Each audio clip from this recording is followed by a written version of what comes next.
Is there anything cuter than the sound of children giggling, having fun, enjoying themselves? Children are renowned for having imaginary friends. Imaginary friends. Are they for real, or are they just a figment of a child's imagination?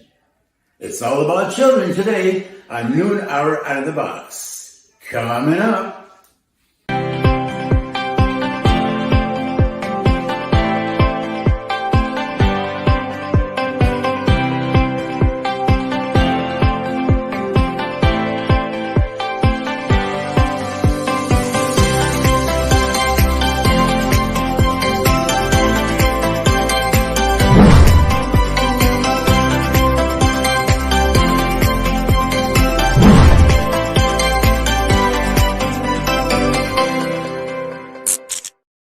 Welcome back to Noon Hour Out of the Box. It's actually episode 8. We are so excited that you guys are here.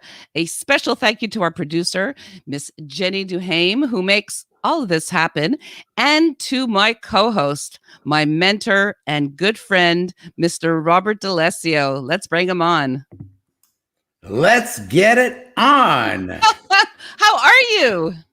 Esther, as always, I'm sounding like a broken record, but hey, it's true. I'm totally excited to be here with you. I'm so happy to be here as well. You know, yesterday, I wanted to tell you this. Yesterday, I was on set. Yes, guys, we act sometimes. And we had to do everything as improv. So improv is where you basically ad-lib everything. And this is where you really use your imagination and your ability to play that we learned in our childhood, comes into action.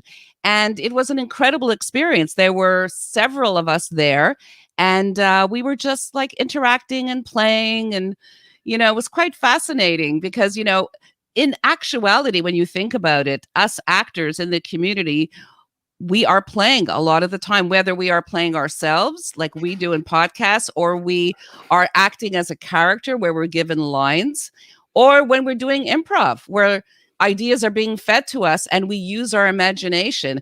It's all based on play. So we think back to how it was as children. And I know myself, seeing how my children played was quite revealing of who they became as adults. So have you experienced that where you could see or determine the interest or how a child is in your own children, or maybe friends, their children? Have you experienced that?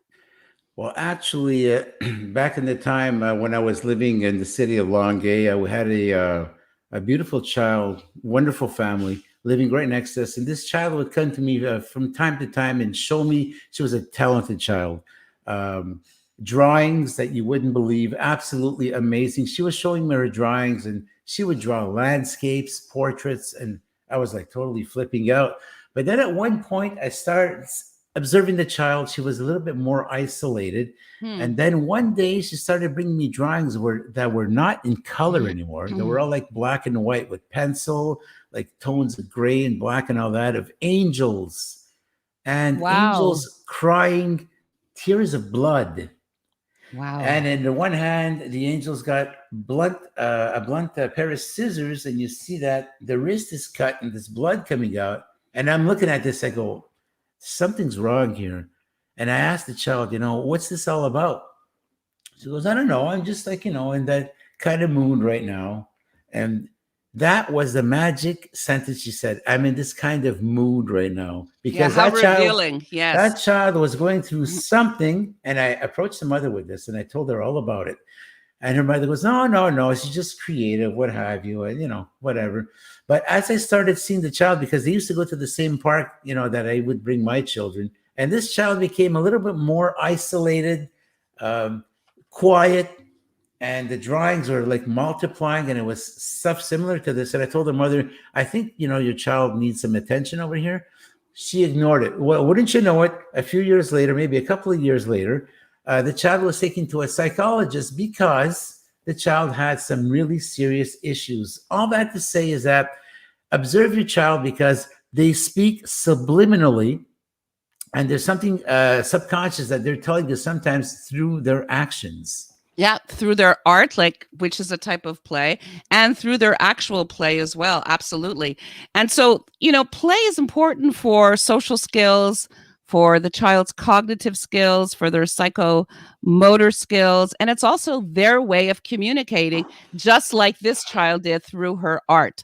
And I know from my own experience that, for instance, my daughter at 3 years old was able to do puzzles upside down. Like, it was unbelievable. Was she in a handstand or what? Seriously. And today, this girl should be hired out by IKEA because she can put furniture together. It's unbelievable. She does it like, I don't know, in under 30 minutes. She's amazing. So that, her spatial abilities were there at a young age, and that's where her interest lied and her abilities definitely shined. Whereas my son, who's on the spectrum of autism, his play was drastically different.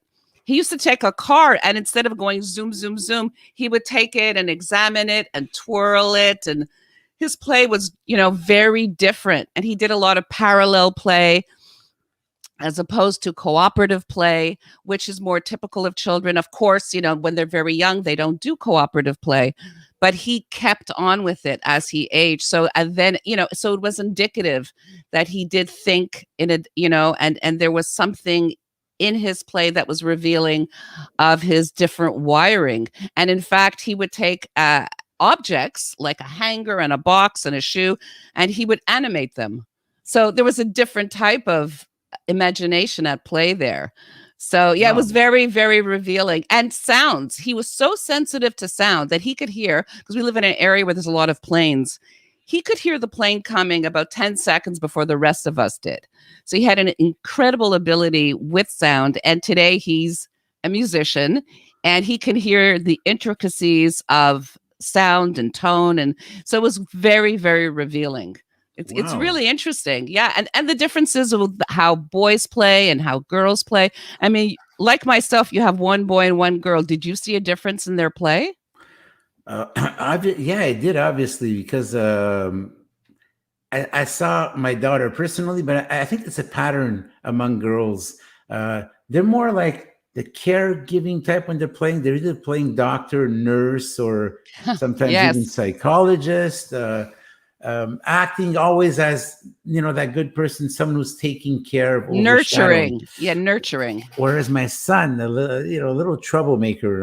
I'm not saying him in particular, but I've seen kids in the neighborhood throwing rotten tomatoes at the neighbor's bricks. My God! The guys, it's more like setting fire to a mailbox. Things that I've seen. It's the more mischievous type, whereas the girls are a lot more calm and tame. Boys do some pretty dumb things. That's what I observed anyway. Yeah. I don't think it's dumb. I think it's just a different style of playing. Oh, wait a minute, Robert. Yeah? This just in. It's Jenny's Fun Facts. Oh. Jenny's Fun Facts.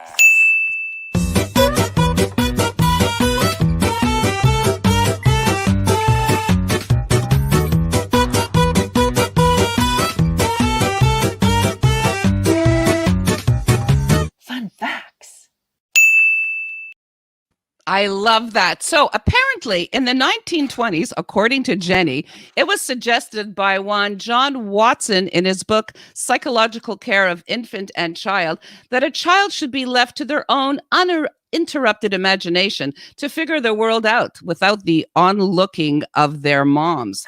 But later in the 40s and 50s, this all changed, and mothers were expected to play the triple threat of the party in order to entertain their children. Of course, in the 60s and 70s, which we're quite familiar with, when did we not see kids in the sandbox with their G.I. Joes? Did you have a G.I. Joe? I did, and my friend had about 10 of them. I always picked up one of his and I played along with him. Okay. I had the bearded guy. Well, yes. I don't know his name. Will? Was that Will Starlet? Yeah. Anyway. Paper dolls, which I love, playing basketball, marbles, jacks, around the world, double dutch. I love double dutch, hopscotch. In addition, there were those magazines like Mad Magazine, my ultimate favorite, and of course, comic books. Then came MTV. Spider-Man as well, the Flintstones, the Jetsons, and episodes were limited during the week while scooping back, Chef Boyardee or Kraft Dinner. Yikes. I used to love Kraft Dinner. Chef Boyardee. And who can forget Saturday morning cartoons? That was my favorite. So it would go from 6 till noon, and God bless their parents if their children couldn't get a picture between Channel 13 and Channel U on the tube. We had 6 and 12 here. Okay. And curfew, when the first street light came on, I don't know if you remember this.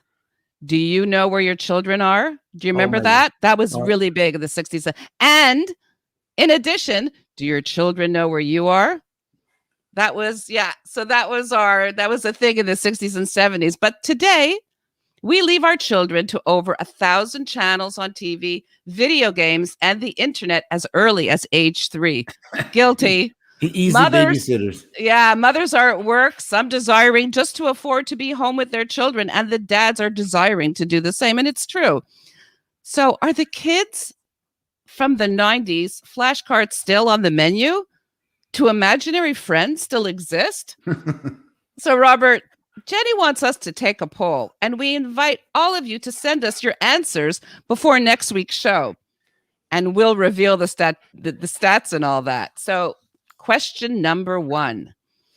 Do you or did you, as a parent, ever feel guilty for not playing 100% with your kids? Robert? You know what? I am not guilty at all, because I always played with my kids, and I'm really proud of that. These are the best memories I have with my children. I was always playing doctor with my daughter. She was giving me the needles. She was the bad guy. She was taking my temperature and all that. We were playing cooking with these little sets from Fisher Price. Right. And with my son, I used to get down on my knees with him. I bought some nets at Canadian Tire, some small nets. We were playing knee hockey in the basement. No holds barred, taking these big slap shots. And, it's like, my son is my son. I love him. But when we're playing hockey, he's just an opponent. So right. No pity on him. So See? I'm not guilty. Yeah. Number 2, what were your favorite games to play with your child to pass the time? Well, as my daughter, I used to play reenactments of the shows we'd watch on TV. It was a lot of fun. Yes. And number 3, do you believe your child has or had a wild imagination? I can tell you one thing. My son was quiet and reserved, very smart, very creative with some of the games he'd come up with. As for my daughter, she actually did have an imaginary friend for a little while. It was like a little subtle. I picked it up. I told my ex-wife about it, but she thought I was crazy. She still thinks I'm crazy today. No, that's ridiculous. And number 4, did your child have an imaginary friend? Well, there you go. We already answered the question right there. Right. But I might just elaborate a little bit on that. Is that when your child has an imaginary friend, it's like the child is telling me Cindy or Cynthia told me, or Sharon, or whatever the name could be, that I should be doing this, and that. It gets a little worrisome at some point. Yes, I hear you. So where can they send their responses? Right over there on our Facebook page. You can send your responses to the Noon Hour Out of the Box podcast. And please feel free to go ahead and send your responses there. And you can send us requests, anything you want us to talk about. You do it all there. And I believe there's a poll being set up as well on the page, yes, so people could answer there as well. So that'll be great. We can't wait to see your responses. That's so cool. I'm so excited. Our amazing producer, Jenny, is getting that all ready. Yes. She put together another fantastic show today. Thank you so much, Jenny. And Esther, we have about 30 seconds of fun left over here. So how do we make the best of it?